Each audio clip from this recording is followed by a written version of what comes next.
Xin chào tất cả các bạn, mình làm một cái clip để giới thiệu các bạn thêm một cái phần mềm nữa để chúng ta có thể là phân tích các cái tác động của gió đến công trình kiến trúc hết sức nhanh và hết sức đơn giản. Sở dĩ mình làm cái clip này bởi vì có nhiều bạn xem clip về phần mềm CFD thì các bạn phản ánh là các bạn không cài được phần mềm, hay là có vấn đề về bản quyền phần mềm này kia, các bạn không đăng ký được. Thì mình giới thiệu thêm cho các bạn thêm phần mềm nữa, đó là cái phần mềm Autodesk Ecotech Analytics 2011. Sở dĩ mình giới thiệu phần mềm này tại vì cái phần cài của nó cũng đơn giản là một. Cái thứ hai, mặc dù phần mềm này ra đời từ rất lâu rồi, các bạn có thể thấy là cái tên phiên bản của nó là 2011, nhưng mà cái tính hiệu quả và cũng như là cái tính chính xác của nó thì vẫn rất là tốt và rất là chi tiết cho cái công tác thiết kế, và hiện nay cũng được sử dụng, vẫn còn được sử dụng rộng rãi ở trong cái việc thiết kế nói chung, và những cái phần liên quan đến khảo sát về tác động của gió, tác động của nhiệt đến công trình nói riêng. Thì đây là cái phần mềm mang tên là Autodesk Ecotech Analytics, và cái phần hướng dẫn cài đặt cũng như là link để download phần mềm thì mình sẽ để ở trong phần mô tả của clip, và phần hướng dẫn cài đặt thì sẽ đến ở phía sau của clip nha. Còn phần đầu thì mình sẽ hướng dẫn các bạn cách để các bạn sử dụng cái phần mềm Autodesk Ecotech Analytics này để chúng ta có thể chạy được những cái biểu đồ nghiên cứu tác động của các cái hướng gió đến với công trình như thế này, và thậm chí là các bạn có thể là thể hiện ở cái dạng mũi tên. Chúng ta có thể xem ở cái dạng các cái mũi tên hướng gió thay đổi như thế này trên một cái mô hình công trình đơn giản. Thì đó là cái mục đích và cũng là cái nội dung dự kiến của clip. Bây giờ chúng ta đi vào trong cái thao tác cụ thể. Thì đầu tiên, để chúng ta có thể có một cái mô hình 3D mà chúng ta đưa vào trong cái phần mềm CFD để khảo sát, thì cũng giống như là cái clip CFD lần trước, chúng ta sẽ dùng Revit, hoặc là chúng ta dùng SketchUp hoặc bất kỳ một phần mềm nào đó khác mà có khả năng dựng được mô hình 3D, và chúng ta sẽ dựng ra cái mô hình như thế này. Và đối với lại mô hình mà khi mọi người dựng ra rồi thì tất nhiên là chúng ta sẽ tắt hết những cái thành phần phụ trợ chưa cần thiết, ví dụ như là lanh can, cửa nẻo đi, để chúng ta để lại cái mô hình nó đơn giản như thế này thôi. Đối với cái phương án này thì mọi người cũng có thể là tắt luôn cái phần địa hình, chỉ để lại phần công trình và không có móng, không có địa hình nha. Sau đó thì chúng ta sẽ vào trong menu file và chúng ta sẽ chọn là export, và chúng ta sẽ chọn là cat format. Vì phần mềm này nó có thể hiểu được cái đuôi DWG hoặc DXF nên chúng ta sẽ chọn là export ra cái DXF.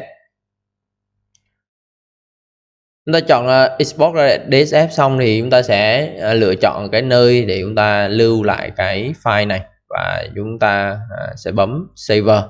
Và bất kỳ phần mềm nào cũng có thể xuất ra được cái đuôi DXF nhé. SketchUp cũng làm được, 3ds Max cũng làm được, Rhino cũng làm được. Tất cả những phần mềm đều có thể xuất ra được cái đuôi này. Nếu như mà mọi người không có cái đuôi này thì mọi người có thể xuất ra một cái đuôi khác, nó cũng có thể nhận là cái đuôi Object OBJ nha. Nếu như mọi người không có cái đuôi DXF thì có thể là xuất ra cái đuôi OBJ cũng được. Sau khi chúng ta đã có cái mô hình như thế rồi thì chúng ta sẽ vào trong khởi động cái phần mềm Ecotech này lên. Đây, Ecotech Analytics 2011. Và như mình đã nói ban nãy thì cái hướng dẫn cài và cái bộ phận cài thì mình sẽ để ở trong cái phần mô tả của clip nha. Chúng ta sẽ để vào trong cái phần này và chúng ta sẽ chọn là New Project. Và ở đây thì mình sẽ bỏ luôn cái file mình đang làm mẫu cho các bạn ha. Thì khi chúng ta đi vào trong cái New Project thì chúng ta sẽ có được một cái không gian nó mới mẻ như thế này. Và ở đây thì chúng ta sẽ làm việc chính ở trong hai thẻ, đó là cái thẻ không gian 3D Editor để chúng ta có thể là để chúng ta có thể điều chỉnh được các cái mô hình của chúng ta, và cái thẻ Visualize để sau khi chúng ta chạy xong chúng ta có thể là thể hiện kết quả trên này. Chúng ta có thể là chụp cái màn hình lại hoặc là xuất màn hình ra cái đuôi file hình để chúng ta thực hiện cái việc báo cáo. Ở trong các không gian này thì mọi người có thể thấy là nó giống như mọi phần mềm vẽ khác, là mọi người có thể là lăn lên lăn xuống để zoom, bấm chuột phải giữ nguyên chuột phải để chúng ta có thể quay góc nhìn khác nhau. Rồi chúng ta chủ yếu là như thế, và mọi người có thể thấy là cái dấu hướng bắc của nó đây đang là hướng bắc, là theo cái hướng này. Thì sau khi mà chúng ta đã đưa cái công trình, chúng ta đã khởi động cái phần mềm mới xong thì chúng ta sẽ vào trong menu file, chúng ta sẽ chọn là import, và chúng ta sẽ chọn là import 3D CAD geometry. Sau đó thì ở trong cái mục này chúng ta sẽ chọn đến cái file chúng ta muốn import. Ví dụ như mình đã có một cái file mình để sẵn ở trong cái thư mục là này, mình đã xuất ra cái file DCF ban nãy, mình chọn vào đây open nhé. Nhờ trước khi chúng ta chọn import vào thì mọi người nhớ là đánh dấu kiểm vào trong cái mục là auto match triangle, tức là chúng ta sẽ nhập những cái mặt tam giác này lại với nhau. Nhớ đánh dấu kiểm vào đây nha, chứ không đánh dấu kiểm vào đây là cái mô hình của mọi người nhìn nó nát bét rồi, khó làm, khó nhìn lắm. Nên chúng ta nhớ là đánh dấu kiểm vào đây, và chúng ta có thể có hai tùy chọn, một là open as new, hai là import to existing. Import to existing thì nếu như cái file mọi người đã vẽ rồi mọi người cũng giữ nguyên ấy, thì mọi người có thể là import to existing. Ở đây thì hai cái này như nhau vì cái file mình đang trống trơn nha. Ở đây mình sẽ import to existing luôn và chờ nó xử lý một chút. Nếu như mọi người không đánh dấu kiểm vào cái chỗ mà auto nhập những cái mặt tam giác lại á, thì nó sẽ, cái mô hình nó nát như thế này. Ở đây thì nó có thêm một cái bước nữa là making triangle, là để nhập những cái mặt tam giác lại cho một cái mô hình nó liên lạc hơn nha. Sau khi phần mềm chạy xong rồi, import xong, mọi người có thể thấy là cái mô hình của cái nhà của chúng ta đã được đưa vào trong cái không gian làm việc của Ecotech như thế này. Và chúng ta có thể bấm chuột phải giữ nguyên để chúng ta xoay qua xoay về. Và chúng ta đang ở trong cái không gian là 3D Editor.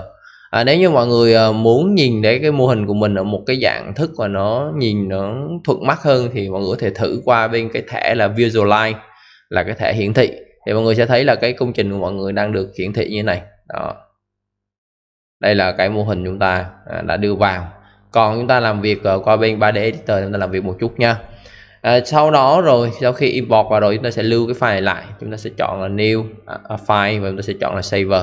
Và chúng ta sẽ chọn nơi mà chúng ta lưu. Ví dụ như ở đây lưu cái dự án này lại nha, tại vì chúng ta sẽ dùng đi dùng lại nhiều lần. Và chúng ta có thể là đặt tên cho nó là base model. Và nó sẽ lưu ở đuôi là echo nha. Chúng ta save.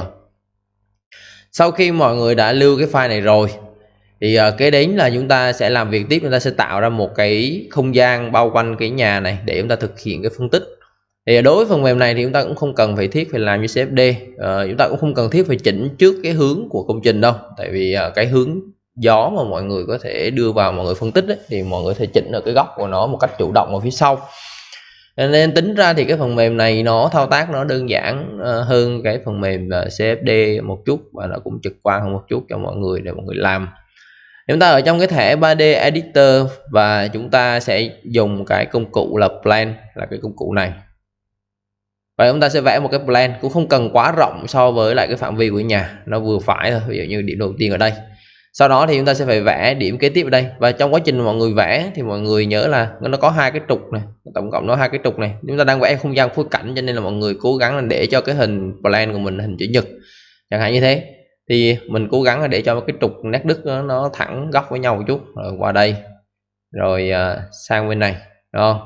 Rồi sau đó sang bên này. Nếu như mọi người cảm thấy khó nhìn quá thì có thể là bấm chuột phải giữ nguyên để xoay qua bên này, vẽ một cái plan ở đây. Đó, cái tia kia nó chưa trùng với nhau thì mình sẽ cố gắng mình rà cho nó trùng với nhau như thế này. Mình kích vào đây và cuối cùng mình kích vào cái điểm đầu tiên và mình sẽ chọn là Z. Đó, như vậy thì mình có một cái mặt phẳng nó nằm ở bên dưới này. Sau khi chúng ta có cái mặt phẳng, cả cái mô hình này chúng ta chỉ có vẽ thêm một cái mặt phẳng duy nhất này thôi. Sau khi có cái mặt phẳng này rồi, chúng ta đến cái bước kế tiếp là chúng ta sẽ tạo ra một cái hệ khung lưới 3 chiều. Đây là trục X, đây là trục Y và có thêm cái theo trục chiều cao Z nữa, để làm cái khung lưới để chạy các cái phân tích cơ sở của chúng ta. Thì công cụ của nó sẽ nằm ở bên này. Nó có một cái công cụ cái dạng plan và nó có màu xanh như thế này. Và mọi người sẽ bấm vào cái nút là Grid Management. Đó. Sau khi vào Grid Management này thì nó có nhiều thông số lắm, chúng ta cũng không cần phải chỉnh quá nhiều đâu. Khởi đầu mọi người thì chỉnh một cái lưới, nó có 60 ô theo chiều X, có 60 ô theo chiều Y và nó có 60 ô theo chiều Z là được. Mọi người đừng có chỉnh nhiều hơn nha. Chỉnh nhiều hơn thì sau này nếu như mà mọi người có thời gian không thả thì mọi người có thể chỉnh. Tại vì nhiều ô hơn thì các kết quả phân tích của người sau này nó sẽ hiển thị chính xác hơn nữa, nhưng mà thời gian tính toán nó sẽ lâu hơn rất là nhiều. Cho nên là mức độ như thế này thì chúng ta đủ dùng cho các tác vụ gọi là sơ khởi rồi. Và ta bấm OK nhé. Sau khi OK xong rồi mọi người không thấy cái gì mới xuất hiện đây hết thì chúng ta sẽ bấm vào cái nút là Display Analysis Grid. Thì mọi người sẽ thấy là chúng ta có một cái lưới màu xanh nó đang hiển thị ra đây. Và Và cái lưới này do mình đang làm cái dự án trước cho nên mình đang dựng đứng cái lưới lên. Thì ở đây mọi người muốn cái lưới sang nằm ngang thì chúng ta sẽ chọn là ở trong cái phần bên dưới này, trong cái phần exit này, chúng ta đổi từ XZ sang XY là mặt phẳng nằm ngang thì nó sẽ nằm như thế này. Chúng ta còn phải làm thêm một cái bước nữa là chúng ta sẽ fix cái lưới này theo cái mặt phẳng này. Fix cái lưới này theo cái mặt phẳng này. Thì việc đầu tiên á, là mọi người sẽ chọn cái mặt phẳng này đây. Và sau đó thì mọi người sẽ chọn là auto fix grid to object và chúng ta sẽ chọn cái chế độ 1 2 3 4 để chọn chế độ thứ ba là 3D form fix nha. Và chúng ta sẽ bấm vào cái này. Rồi, chúng ta sẽ chọn là trục mặt phẳng XY và chỉ việc bấm OK thôi mọi người, cũng không có gì ghê gớm. Sau khi mọi người OK rồi thì nó sẽ tự động nó fix cái lưới này theo cái mặt phẳng mà chúng ta vừa vẽ. Và mọi người có thể thấy là nó đang nằm cách cái mặt phẳng này một khoảng, thì cái khoảng nó như thế nào là do cái trục offset này nó quyết định. Mọi người có thể lên cao xuống thấp, và sau này đây cũng là cái trục để mọi người hiển thị cái kết quả của mọi người. Chúng ta sẽ có một cái lưới như thế này, chúng ta có thể đưa về không, trước mắt chúng ta có thể đưa về không, mặt phẳng 00. Chúng ta sẽ có được cái hệ lưới. Xong cái bước này nha. Đến bước kế tiếp là chúng ta sẽ chạy cái chưa chạy phân tích đâu, mà sẽ chạy ra một cái mô hình cơ sở kèm theo các cái dữ liệu để tính toán bước đầu. Thì chúng ta sẽ vào trong cái nút công cụ, nó có cái mũi tên màu đỏ ở đây, và chúng ta sẽ chọn là WinE4 CFD nha. Nó có một cái plugin ở trong cái phần mềm này, nó tên là WinE4 CFD. Cái WinE4 này nó cũng có, để chạy được cái plugin này thì nó cũng có một chút đặc biệt, nó cũng có một chút thao tác đặc biệt thì mới chạy được, mà cũng không quá phức tạp đâu mọi người. Sau khi mọi người vào trong này đó thì mọi người sẽ bấm vào cái nút này một cái để nó sổ ra cái list này. Nó sổ ra cái này rồi thì mọi người đầu tiên là mọi người sẽ bấm vào cái nút mà thay đổi cái chỗ lưu file, để mọi người sẽ lưu cái dữ liệu mà để chạy phân tích gió ra. Đây là cái chỗ để lưu dữ liệu phân tích gió nha.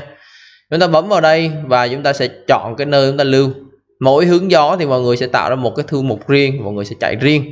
Ví dụ như ở đây mình sẽ vào trong cái này và mình sẽ tạo ra một cái thư mục, mình đặt tên là hướng gió 1. Tốt nhất là đừng nên đặt chữ tiếng Việt có dấu nha, hướng gió 01. Và mình sẽ bấm thư mục này, và trong cái tên file này mình sẽ đặt tên là hướng gió 01 và mình sẽ bấm save. Rồi sau khi mình bấm save xong, nó sẽ hiện ra cái bảng này. Bảng này bây giờ mới là cái bảng quan trọng này. Mọi người muốn tạo ra cái hệ khung lưới và phân tích gió theo cái hướng nào thì mọi người sẽ chỉnh ở trong cái bảng này. Đầu tiên chúng ta sẽ chọn cái phân tích theo boundary. Nó có 4 kiểu, từ từ có thời gian mình sẽ trao đổi thêm cho mọi người về 1, 2, 3, 4 là cái gì. Chúng ta sẽ chọn cái kiểu đầu tiên trước nha. Boundary là những tác vụ cơ bản. Cái đấy là nó có một cái la bàn, thanh la bàn này mọi người có thể chỉnh cái hướng gió mọi người khảo sát. Tất nhiên là nếu như mà cái công trình của mọi người nó theo đúng cái hướng Bắc Nam như ở trên này thì cái kim này thì nó đúng hướng Bắc Nam. Còn nếu như mà công trình mọi người đang xoay theo hướng Bắc Nam một góc là bao nhiêu thì mọi người sẽ căn cứ vào góc lệch của công trình so với cái hướng gió mọi người đang muốn khảo sát, và mọi người sẽ nhập vào cái hướng gió ở đây. Đó. Cho nên là ban nãy mình có nói mọi người là trong cái phần mềm này chúng ta không cần thiết phải khai báo hướng trước cả công trình, tại vì chúng ta biết góc lệch của nó so với hướng Bắc là bao nhiêu, và chúng ta biết được cái hướng gió chúng ta cần làm bao nhiêu, nó sẽ ra được cái góc mà chúng ta cần khảo sát. Đây là ví dụ như chúng ta muốn khảo sát hướng gió theo cái phương này chẳng hạn như thế ha, theo cái phương từ này sang thì mọi người sẽ nhập cái con số ở đây, và cái vận tốc gió trung bình mọi người muốn khảo sát là nó là bao nhiêu mét trên giây thì mọi người sẽ nhập vào cái con số ở chỗ này. Đối với lại cái phần mà monitoring cell, đó là cái lưới phân tích, thì ban nãy chúng ta đã tạo ra một cái hệ ô lưới là 60 x 60 x 60, tới hệ ô lưới xanh xanh cơ sở này. Thì như vậy thì mọi người cũng nhập vào đây là 60 60 60 60. Đối với lại cái số tia để tính toán thì ở đây mọi người chỉ cần nhập trung bình, con số trung bình là 500, cũng đừng có cao hơn cũng đừng có thấp hơn. Nếu như muốn cao hơn hay thấp hơn thì chúng ta có thời gian chúng ta sẽ nghiên cứu về sau. Còn bây giờ mới làm quen thì cứ để 500 nha. Ở đây là 500, ở đây là 100. Ở chỗ này có một cái điều kiện nữa, đó là mọi người bỏ cái dấu tích ở cái chỗ run WinE application đi. Chúng ta sẽ, sau khi chúng ta chạy cái mô hình cơ sở, chúng ta muốn phân tích gió, chúng ta sẽ chạy cái phần plugin này một cách thủ công sau nha. Chứ còn mọi người mà kích luôn vào đây á, chạy á, ok nó sẽ báo lỗi nha. Và khi báo lỗi thì hơi phiền một tí. Cho nên là nhớ đừng có kích này nha. Hai cái này là để trắng xóa và chúng ta bấm ok nhé. Thì sau khi mọi người ok xong, mọi người sẽ thấy là bắt đầu hệ thống nó đang trải ra những cái điểm tính toán. Ở đây nó sẽ tạo nên một cái mô hình tính toán cơ sở, bao gồm những cái điểm 60 điểm theo chiều này, 60 điểm theo chiều này và 60 điểm theo chiều cao. Và cái thời gian này nó sẽ tính tương đối là nhanh nha. Thì sau đó chúng ta chờ đâu đó khoảng tầm 1 phút đến 1 phút rưỡi thì chúng ta sẽ có, sau khi đã tính toán xong cái mô hình nó trải các cái điểm tính toán là xong, thì chúng ta tạm thời là xong cái mô hình tính toán cơ sở. Và cái mô hình cho cái hướng gió này thì khi mọi người tạo ra xong rồi thì hướng gió 1 ở trong cái thư mục này nó sẽ tạo ra hai cái file, một file là geo là hình khối và một file là con là condition hay còn gọi là cái điều kiện. Tức là cái điều kiện ở đây chúng ta nó căn cứ vào cái điều kiện hướng gió mọi người lựa chọn và cái vận tốc gió. Ngoài ra thì mọi người nhìn trong cái bảng ban nãy điều chỉnh nó còn có cái chỉ số là nhiệt độ trong nhà trung bình và nhiệt độ ngoài nhà trung bình nữa. Nếu như mọi người kỹ hơn thì mọi người có thể chỉnh thêm cái thông số nữa để giúp cho cái kết quả mà khảo sát của mọi người nó sẽ chính xác hơn. Ở đây chúng ta có hai file này là đã thành công cái bước này rồi. Đến cái bước mà quan trọng nhất và cũng có nhiều lưu ý nhất, đó là cái bước chạy cái plugin WinAir cho cái phần mềm Ecotech Analytics 2011 này, để có thể là chạy ra những cái sơ đồ phân tích các cái hướng gió như ban nãy mình chiếu ở đầu clip cho mọi người xem. Thì để chạy cái này chúng ta sẽ không chạy tự động mà chúng ta sẽ chạy thủ công bằng cách là chúng ta có cái thư mục phần plugin đó nó tên là WinAir. Tất nhiên là mình sẽ gói luôn tất cả cái bộ cài này trong cái link mình gửi và đính kèm vào trong phần mô tả video nhé. Mọi người vào trong cái WinAir này và mọi người sẽ vào trong giải nén ra xong, mọi người sẽ vào trong cái mục bin này. Trong cái mục bin này nó có một cái file là winair4.se. Mà cái file này bây giờ nó muốn chạy thì mọi người sẽ phải làm thêm một cái thao tác, đó là mọi người sẽ vào trong cái phần điều chỉnh lịch của máy tính của mọi người và chúng ta sẽ đổi sang cái chỉnh cái thời gian ở trên máy tính là từ cái automatically chúng ta tắt cái chế độ mà chỉnh thời gian auto đi để chúng ta có thể chỉnh được thủ công. Và chúng ta sẽ đổi cái thời gian này về thời điểm là năm 2006 nha. Chỉ cần một cái thao tác này thôi mọi người. Chỉnh này về 2006, chúng ta bấm change nha. Đó. Thì sau khi mọi người change vào 2006 xong thì cái thời gian trên máy là 2006 rồi thì chúng ta mới chạy được cái phần mềm này. Bắt đầu chúng ta sẽ kích đôi cái WinAir 4.se lên và chúng ta sẽ có được một cái lại có một cái khung cửa sổ làm việc, nó có hai cái cửa sổ như thế này. Ở sau khi vào trong cái này rồi, chúng ta đang dùng WinAir V1.4b thì mọi người tiếp tục vào trong menu file của cái khung cửa sổ mới này. Đầu tiên chúng ta sẽ chọn là Load Geometry. Chúng ta sẽ chọn đến cái thư mục đó là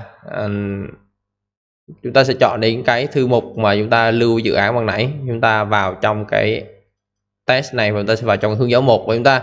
Geometry thì mọi người sẽ load cái file là geo vô nhé. Geo và chúng ta bấm open. Rồi chờ một tí, khoảng mấy giây thôi. Sau khi nó load xong rồi thì chúng ta tiếp tục đến cái bước thứ hai là load control, tức là các cái điều kiện để khảo sát. Thì chúng ta sẽ load cái file mà hướng gió 01.con. Chúng ta bấm open. Cái bước này thì chờ nó load nó cũng khoảng 30 giây đến 1 phút, nó hơi lâu hơn cái bước trước một chút. Khi mà control data nó bấm ok như thế này là chúng ta load xong. Và bước kế tiếp là chúng ta sẽ chọn là run. Sau khi load được hai file rồi chúng ta sẽ chọn là run nha.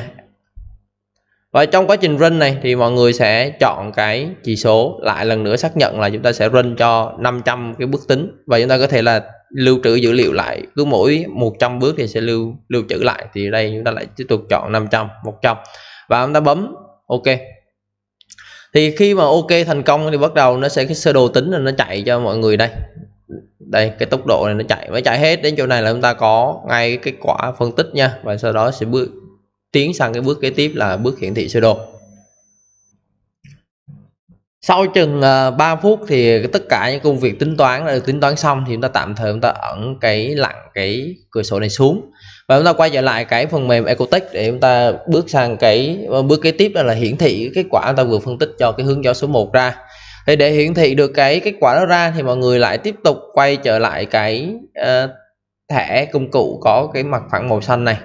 Và chúng ta sẽ chọn cái chế độ thứ nhất, đó là cái chúng ta sẽ chọn là ở trong cái phần calculation này, ở bên dưới cùng thì chúng ta chuyển sang cái mục cuối cùng là load CFD data, tức là load cái dữ liệu mà chúng ta vừa phân tích. Sau đó thì chúng ta sẽ chọn là load output file, bấm vào đây. Và sau đó thì chúng ta sẽ vào trong cái thư mục mà hướng dẫn 1. Bây giờ trong cái thư mục mà hướng dẫn 1 của chúng ta có thêm một cái file nó gọi là file output, tức là cái kết quả tính toán nó được lưu trữ vào đây. Và cái kết quả tính toán này thì nó lưu trữ ở đây mãi thôi. Khi nào mọi người cần dùng thì mọi người chỉ cần load vào để hiển thị nó ra được, còn khi nào mà không cần dùng thì mọi người xóa đi thì nó mới mất. Ở đây chúng ta sẽ bấm vào output và chúng ta bấm open. Và chúng ta sẽ chọn là new nha. Thì sau khi mọi người chọn new xong thì chúng ta sẽ có được một cái mặt phẳng nó có màu ở đây. Chúng ta lại quay ngược lên trên này, cái phần data and scale này chúng ta đang muốn là hiển thị về, chúng ta vừa phân tích về gió, chúng ta muốn hiển thị về gió thì chúng ta sẽ có là chúng ta đổi từ cái cell temperature này chúng ta đổi sang là air flow rate, thì chúng ta sẽ có được một cái mặt phẳng theo air flow rate, và nó là mặt phẳng nằm ngang, cho nên là bây giờ mọi người sẽ dâng cái mặt phẳng này lên đây, dâng cao lên đến ngang cái cao độ, các cái cao độ cửa thì bắt đầu chúng ta mới có cái phần hiển thị các cái sơ đồ này vào. Ví dụ như này chúng ta tầng 1 nhá, rồi chúng ta lên đến tầng 2 thì sẽ như thế này đó, ví dụ như này rồi tầng 1 tầng 2. Rồi ngoài ra thì chúng ta sẽ có thêm là nếu như mọi người muốn hiển thị cái mặt phẳng thẳng đứng hoặc là chúng ta có mặt phẳng EZ như này đó, thì chúng ta sẽ có được cái mặt phẳng theo cái phương này, đó là cái phương chúng ta mong muốn ở chỗ này. Ở trong cái bước lúc mà tạo mặt phẳng hay lúc mà fit theo cái model thì chúng ta quên mất là chúng ta chưa fit theo cái chiều cao, cho nên là cái chiều cao của cái mặt phẳng xem này thì nó đang bị hơi nhỏ một tí, nhưng mà không sao nha mọi người. Chúng ta chỉ cần trong cái bước ban nãy chúng ta chọn cái auto fit grid to object này, chúng ta chọn là 3D from fit nha, và chúng ta sẽ chọn cái ZX này như bình thường, chúng ta bấm OK thì nó sẽ fit đầy đủ cho mọi người trên cái mô hình mà chúng ta mong muốn. Ở đây thì fit nó hơi bị thấp một tí thì nó còn đang ở bên dưới này, nhưng mà cái phần mà mọi người có thể trượt qua trượt lại để mọi người có thể xem được cái kết quả nó tương tác với lại cái mô hình đang như thế nào. Thì ngoài cái airflow rate này thì mọi người có thể xem cái flow vector, tức là xem cái mũi tên. Chúng ta có thể xem ở cái dạng mũi tên, và mọi người có thể xem ở cái dạng là visualize như này. Chúng ta có thể sang visualize và chúng ta sẽ dùng cái kính lúp này, ở bên này nó có một cái kính lúp và mọi người có thể zoom lên zoom xuống mọi người xem. Có thể là chọn thêm cái chế độ là show contour line và kết hợp với airflow rate để mọi người có thêm cái lưới như này đây đó. Rất là nhanh chóng nha mọi người đó, người ta có kết quả như thế này. Thì đó là các cái bước để cho chúng ta có thể sử dụng cái phần mềm này kết hợp với lại WinAir để chúng ta chạy ra các cái sơ đồ phân tích hướng gió dựa trên cái mô hình rất là nhanh chóng với Ecotech. Và sau khi mọi người làm xong thì mọi người nhớ là đổi lại cái giờ của máy tính sang các cái múi giờ hiện hành để mọi người tiếp tục vào các cái kết nối mạng hay là kết nối thư từ thư tín internet của mọi người như bình thường nha. Giờ đây chúng ta làm xong rồi thì chúng ta có đổi lại về cái thời điểm hiện tại là 2023 là bấm change. Đó là toàn bộ những cái nội dung giúp cho mọi người có thể là sử dụng cái phần mềm này để mọi người khảo sát các cái hướng gió, tác động của gió đến với công trình, mô hình công trình đơn giản. Còn về phương thức cài đặt thì cái phần mềm này nó cài đặt tương đối là đơn giản, nó cài giống như mọi người cài AutoCAD, giống như mọi người cài Revit vậy thôi. Nó sẽ có bao gồm phần install là cái phần bộ cài đây, và nó có thêm cái phần activation, tất nhiên là cái phần này là dùng để mọi người lách ra các cái quyền sử dụng để mọi người thể vào, và trong đó có một keygen này. Và ở trong này nó có hướng dẫn nha, mọi người có thể bật cái file manual English lên để có thể xem thử là cái thứ nhất là trong quá trình cài đặt thì mọi người sẽ dùng những cái chỉ số nào, cái thứ hai là mọi người chạy keygen như thế nào. Thì đó là cái phần hướng dẫn ở trong này, nó có sẵn cái file manual nhé. Mọi người vào trong phần activation, mọi người đọc manual thì sẽ biết là cái cách thức nó sẽ như thế nào. Và cái WinAir này thì mình có giải nén sẵn ở trong này, hoặc là mọi người có thể là giải nén cái file này ra để có thể chạy được cái file WinAir ESE. Và trước khi chạy thì nhớ là đổi cái thời gian chạy của WinAir trước khi chạy WinAir thôi nha, để đổi thời gian về 2006 này mới chạy được. Đó là toàn bộ những cái nội dung mình trao đổi ở trong cái clip và hướng dẫn cơ bản sử dụng CFD kết hợp với lại WinAir để phân tích ra các cái hướng gió cho công trình rất là nhanh chóng. Và mỗi hướng gió thì mọi người nhớ là mỗi hướng gió sẽ chạy một cái thư mục khác nhau nha. Clip của mình xin phép được kết thúc ở đây. Xin chào và hẹn gặp lại mọi người ở trong những cái clip sau nhé.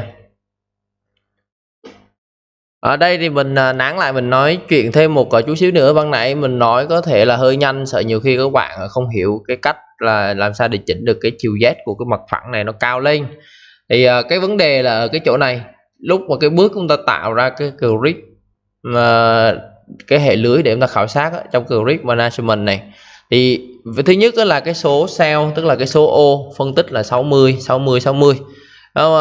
Cái chiều x là cái chiều ngang, cái chiều y là cái chiều rộng, còn cái chiều z thì ban nãy mình quên mất là mình để ở cái dạng là nó thấp, tức là chỉ có 2359, tức là 2,4 khoảng 2360 mm đó, khoảng 2,4 m đó, hơn 2,3 m một tí. Thì bây giờ cái nhà này nó cao khoảng 9 m thì mọi người cứ cho lên khoảng cái này lên khoảng 15 đi, 15 ngàn nha. Và chúng ta bấm OK. Đấy, chúng ta sẽ cho nó 15 ngàn và chúng ta bấm OK.